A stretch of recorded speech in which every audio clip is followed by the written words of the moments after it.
Hello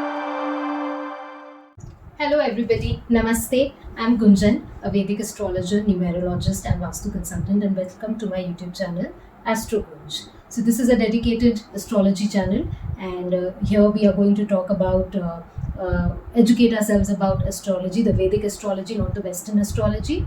And in my previous videos, I have already told you about what are the signs in Vedic astrology, and also I have started about the nakshatras. So continuing with my nakshatra series, we have already covered the first 4 of the 27 nakshatras. So starting from Ashwini, Bharani, Kritika, Rohini, all those 4 are covered. So do watch my previous video. It is there in the link below also. And now I will be covering the 5th nakshatra today. And the 5th one is Mrigashira. Mrigashira literally means the deer's head. So natives with this nakshatra, as you know, the deer, they move in herd. They are very as natives, these are very social creatures because they love socializing, because they love to be a part of the larger group. Now the main feature of Mrigashira nakshatra, because it's the deer's head, the deer is always in the quest. So are these people. They're in the quest for knowledge, they're in the quest for knowing people. That is why they're socializing also a lot. And because of this quest, they're very good at grasping things. However, as the deer is very restless, so are they. There is a lack of continuity in these, in their interest, in their learning. So that is one drawback with these kind of natives. That is where these natives, especially if they have moon in this nakshatra, people with Sagittarius influence, the opposite part of the moon, that influence really works well because that makes the nature more fixed. That fickle mindedness would come down, which is more of a very something very salient feature of Mrigashira. Now, where does this Mrigashira nakshatra fall in the zodiac sign? It starts at 23 degree 20 minute of Taurus, and it extends in Gemini 6 degree 40 seconds. So it has 2 padas in Taurus and 2 padas in Gemini. So this nakshatra is ruled by Mars, and Mrigashira, the deity is Parvati. So these natives, if they worship Ma Parvati, who's the mother, the cosmic mother, that would be very great for them. And now obviously there will be distinct feature of the first 2 padas which fall in Taurus, because their Taurus is owned by Venus. So the Venusian energy will also come into play. Whereas the part which falls in Gemini is the Mercurian energy. So here it's a distinct flavor because the Mercurian energy is more playful, more curious. So the curiosity is more for the last 2 padas which are there in this Mrigashira in the Gemini sign. So this was about Mrigashira. Next, the 6th nakshatra is Ardra, which starts from 6 degree 40 minutes of Gemini and ends at 20 degrees Gemini. So this nakshatra is purely in the sign of Gemini, which is ruled by Mercury. And this nakshatra's lord is Rahu. So now this is a very, it's a crazy combination, Rahu and Mercury both coming together. And this is the one nakshatra which solely and wholly is positioned in Gemini sign. So here you see the intellectual capabilities of Mercury and Rahu coming here. So these individuals are intellectual as well as passion. And Ardra, like Ardra, they are ardent. So they're very hardworking, and their efforts yield results because of the combination of their intellectuality, their curiosity, and most importantly, their hard work and their passion. So all these put together, they're mostly very successful individuals, and they really want to achieve, because Rahu is about achievement at the end of the day. Now, Ardra literally means the teardrop, so moist of your eyes. So these individuals, they actually do well in humid conditions, and this Ardra is also derived from Rudra, which is Lord Shiva. So worshipping Lord Shiva actually heals their that Rahu energy and redirects them for better causes, to support better causes, and also for Rahu to give them more achievements in life. One challenge they face is to balance their emotional and their work part, because of the Rahu, somehow the tendency to ignore your emotions might happen because of the passion and the work capabilities which they have. However, worshipping Lord Shiva would really help in that part, and also feeding dogs, because dogs is also associated with this nakshatra. So feeding dogs also helps natives of Ardra. Overall, a great combination with Rahu energy, the Rahu Lord purely in Gemini. it's an excellent nakshatra. The seventh nakshatra, which is Punarvasu. Punarvasu literally means to come around, to return. So these, like the literal meaning of Punarvasu, these individuals are very good with rejuvenation, recovery, like pretty much like the phoenix rising from the ashes. So even if they have any setback, they are the ones who will come out of it very easily. Not easily, but at least with their efforts and with their willpower. And this symbol of this nakshatra is a quiver of arrows. And like the arrows, this nakshatra signifies your willpower and your attainment of goals. And also, it establishes dharma and law. Now, where does this establishment of law and dharma comes from? Come from? This comes from the fact that the lord of this nakshatra is Jupiter.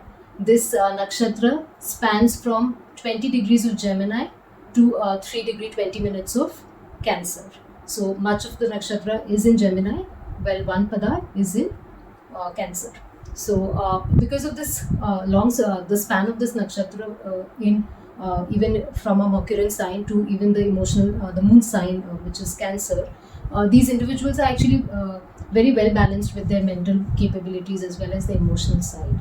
So the Jupiter energy actually makes them, they love traveling, especially to religious places also. And we see that these people are very good with rituals, following family rituals. That also helps them because all these are ultimately the Jupiterian qualities which are coming into this nakshatra into the play. And much of this nakshatra, what we've seen is that these natives, even if they don't do well in their first attempt might fail, and this happens with most of us. We might not become successful with the first attempt itself, but when they experience a setback, they go again and they perform. They definitely are successful in attaining their goals.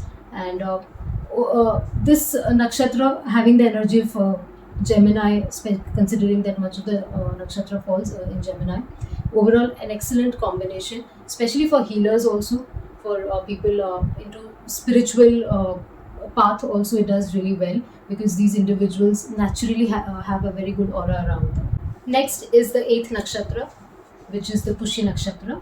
This nakshatra resides totally in Cancer. It starts from 3 degree 20 minutes of Cancer and extends to 16 degree 40 minutes. The nakshatra lord is Saturn, and Cancer is ruled by Moon.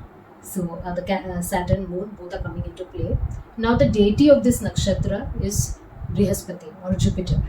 So please do not get confused over here. The deity is Jupiter, but however the nakshatra lord is Saturn. Now the symbol of this nakshatra is the udder, the cow's udder. And how the cow is nourishing, so are these individuals. Nourishment to the family is part of the personality of these individuals. And we generally see that these natives are born in prosperous families, and they're very responsible, and they take care of their family members as well. They generally take up work, or they're very impulsive, and they take up work which is beyond their capabilities. And then they stretch themselves to accomplish that work, which mostly they are successful at doing it. And that is how they actually rise in life as well. So this is a very good quality of Pushti Nakshatra. However, at times, because of the heavy workload that might take them down also, and especially if you see in current times in the corporate world, it could land you more in trouble as well. So that angle has to be taken care of.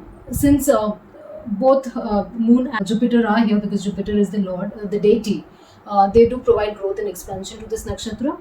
However, because the nakshatra lord is Saturn, that gives them a sense of stability as well. So this way, the combination of this nakshatra makes the individuals really successful here. And this nakshatra is purely in Cancer sign. So the water, which is a watery sign. So the emotions of the moon is also coming into play. And however, this is balanced. You have to look at the chart in a more holistic way also to see how the other planets are placed and in which nakshatras and what aspects they are getting. However, overall, this nakshatra does give a very good impact to the individuals. Now coming to the ninth nakshatra, which is Ashlesha.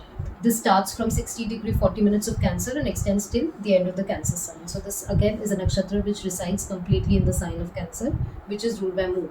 However, this nakshatra, the lord of this nakshatra is Mercury. So you have the moon sign, the Cancer, and then the nakshatra lord coming as Mercury. So the symbol of this Ashlesha is a serpentine, the Naga, the snake, and like the snakes are very secretive. So these Ashleshas can be secretive, and they do their work a bit secretly. The Mercury energy is also coming, so that makes them very multi-talented, multifaceted, very passionate individuals.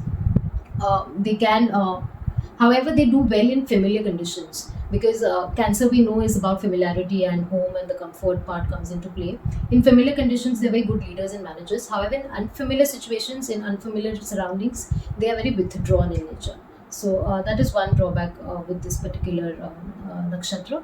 uh, if you look at the snakes, they are generally found in subterranean regions. Like that, these individuals, they do very well in industries which is related to oil mining, gas exploration. Uh, they tend to do really well in these kind of setup, and these individuals are responsible.